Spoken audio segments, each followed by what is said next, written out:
გვიძლია.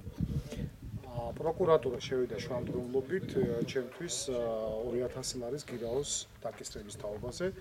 სამწუხაროდ მოსამართლე გაითვალისწინა.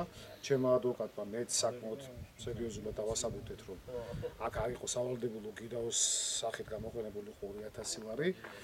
თუმცა მოსამართლემ პროკურორის გაითვალისწინა და ჩვენი არ გაითვალისწინა.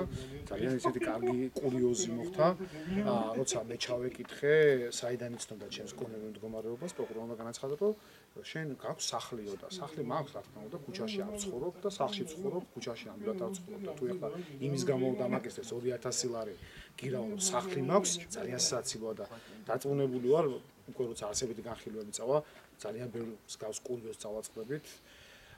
ბადაშვილის უწყებიდან, რომელიც პირდაპირ პოლიტიკურად არის მოტივირებული, რომ მე შემეჩერო საკრებულოს უფლებო მოსილება, ეს არის თავიდანვე პოლიტიკური დაკვეთა და ვნახოთ, არსებითი განხილვა გაიმართება 22 სექტემბერს, ჩაინიშნა მომდევნო ცნობა და ჩვენ შევეცდებით, რომ ჩვენი დანაშაულობა დავამტკიცოთ, ჩემი დანაშაულობა დავამტკიცო.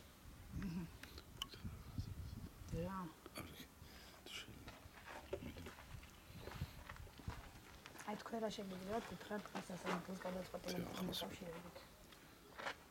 მეც ახლა მოგახსენებთ იმას, რომ პროკურატურა შევიდა 2000 ლარის ოდენობით გირაოს გამოყენების შესახებ.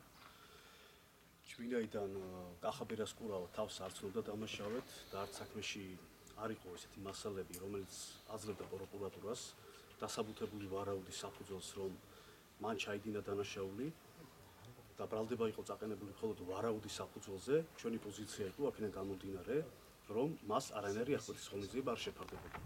თუმცა სამწუხაროდ სასამართლომ გაიზიარა ამ შემთხვევაში მხოლოდ ბრალდების ხარის პოზიცია სრულად და არ დააკმაყოფილა ჩვენი მოთხოვნა. და რა იქნება შემდეგი? ველოდები განჩინებას გადმოცემენ, აღნიშნული იქნება იქ სამოტივაციო ნაწილში, თუ რა მიზნით არ დააკმაყოფილა ჩვენი მოთხოვნა და რით დაასაბუთა პროკურატურის შუამდგომლობა, რომ დააკმაყოფილა და ჩვენ გვაქვს უფლება 48 საათში გავასაჩივროთ თუ აი საპრესიო სასამართლო საგამოძიებო კოლეგიაში. რა თქმა უნდა. კარგი, ძალიან დიდი მადლობა.